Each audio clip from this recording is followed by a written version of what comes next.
truths and I want each one of us to think about these three truths. But like I said, again, it's mainly to the graduates, but these three truths apply to each and every single one of us. Now, one thing that I don't know if you graduates noticed yet or not. If you haven't, you shortly will. The major change that you will have in your life is the amount of decisions, the amount of choices that you're going to have to make now. That significantly changes the day you graduate. Because your parents and those who household you've been in, they've been making a lot of decisions for you, and you haven't had to make them. And now, all those decisions are fixing to be on you. Whether it's which college you're going to, which job you're fixing to get, your paths, all the choices are now going to be on you. So the number of choices that you're going to make have significantly increased. So the three truths, there's three things that I really want you to consider. And I want to encourage you this morning to take these truths and apply them to your life. The first truth is going to be, the path is never as easy as we think it will be. But God is always with us on the path. So the first truth is the path is never as easy as we think it will be. I know whenever I graduated, I had my whole life kind of planned out, and I just thought it was going to be easy, and I was going to do this, and I was going to do that. But I want you to know that it's never as easy as you think it will be. That's when you graduate. But despite that, God is always with us. So let's read Deuteronomy 31:8. It says, "And the Lord, He it is that doth go before thee. He will be with thee. He will not fail thee, neither forsake thee. Fear not, neither be dismayed." See, there's no need, according to that verse, there's no need to fear, no need to worry when you are on the path that God has set you on. See, as long as you're on the path that God has set you on, there's no need to fear or worry. The reason is because it says that He goes before thee. See, He's already been down that path. He's already been down it. He knows what the future holds down that path. So therefore, there's no need to fear, no need to worry. But also it says that He goes with you. So not only has He been down it before you, but as you travel down it, He is with you on that path. See, it says that He will not fail you. See, if you haven't learned this lesson yet, then you shortly will. It's that people and things in this world will fail you. If you put your faith and your trust in a person for long enough, eventually they will fail you. If you put your faith and your trust in something, whether that's money, whether that's your car, whatever that may be, your job, eventually it will fail you. But there's one thing that you can put your faith and your trust in that will never fail you. And it says so right there in that scripture. It says, He will not fail thee, nor forsake thee. See, He'll never leave you and He'll never fail you, and His name is Jesus Christ. So as long as you put your faith and your trust in Him and you head down that path that He has prepared for you, it says that He went before you and He goes with you. He's never going to leave you, never forsake you, and He will not fail you. And it's promised right there in that scripture. Now, the second truth that we're going to look at this morning is the path is not a circle that leads back to your personal happiness. See, but rather the path is a bridge that transforms you from the person you are into the person that God has called you to be. So the path is not a circle that leads back to personal happiness, but a bridge that transforms you from the person that you are into the person that you've been called by God to be. Look at Romans 12:2.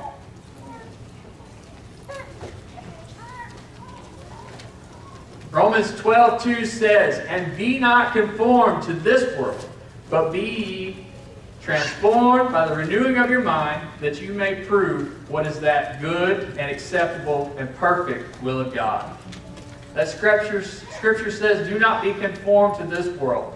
See, this world wants you to believe that a path, your path, is a circle back to your happiness. It wants you to do everything based on how you feel.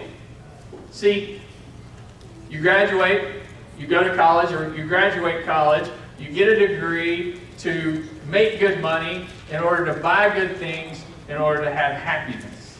See, that's what the world wants you to believe, that everything you should do should lead back to your happiness. That you do things because you feel that way. See, but I will tell you this from personal experience, that the most unhappy person is a person who is living outside of the will of God. So therefore you will never have happiness as long as you are seeking things of the world, as long as you are doing things based on your feeling. But as long as you are living inside of the will of God, that perfect, that good, acceptable will of God, and you're no longer conforming to what the world wants you to do, but you're being transformed into what God has called you to be, it's not called happiness, it's called joy, which is so much greater than temporary happiness. Because things of this world, they'll make you happy for a split second, and that's it. You'll think you're happy, but deep down and truly you're not. See, Romans 12:2 says to be transformed. But into what? Into the person that God has called you to be.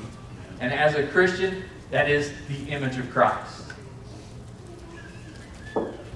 So on to the last and third truth that I want you all to really think about this morning. See, it is easy to get discouraged and lose your way on the path. It's easy to get discouraged and lose your way on the path.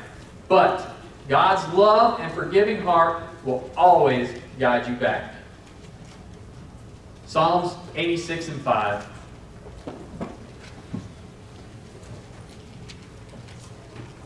Psalms 86:5 says, "For thou, Lord, art good, and ready to forgive, and plenteous in mercy unto all them that call upon thee." See, now this one here I know again from personal experience. Now, with so many decisions to make, so many choices, so many paths to take, and with the world trying to pull you down the wrong path, down the wrong choice every single time, eventually you're going to find yourself discouraged. Eventually you're going to find yourself headed down the wrong path. You're going to find yourself outside of the will of God. But the beautiful part is just like that scripture, it says that He is plenteous in mercy and He is forgiving. It's real simple. When you find yourself going in the wrong direction, how do you get going in the right direction? You turn and go in the right direction, right? If you keep traveling down the wrong direction, it's never going to get you going in the right direction. It's not the way it works. But all you have to do is change direction. And the beautiful part is that God is always right there to grab you by the hand and lead you in the right direction. But I want you to know what the most difficult part is going to be. The most difficult part is going to be forgiving yourself. I know this from personal experience. See, God offers forgiveness freely. What you have to do is forgive yourself. See, when you turn down and start heading in the right direction, you have to forgive yourself so that you can take a step in that direction and take another step.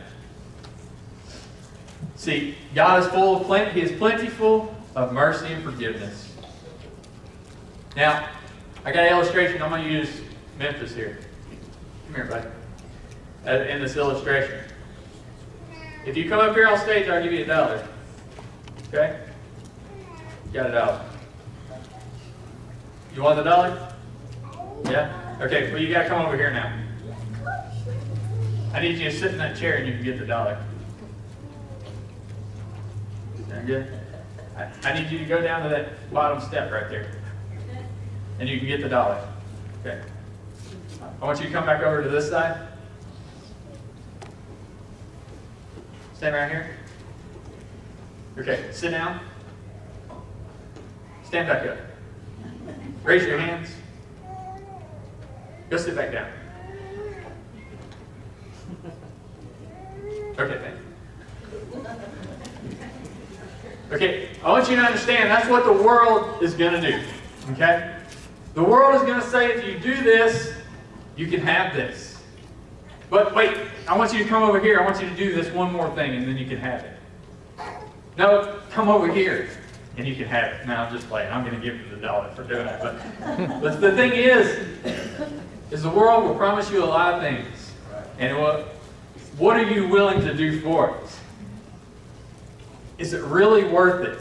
Was it worth $1 for him to have to do anything and everything I told him to do? Right? In the end, no. Because you're never going to get what it promises you. See, Satan is good at what he does. He will make it seem worth your while. But it's never worth your while. The one thing that I can recommend to you is to never compromise. It is never worth the compromise. Stay on the path that God has laid out for you. You may go, well, I don't know what that is. Right here. You can find it right here. In several places it tells you what the will of God is.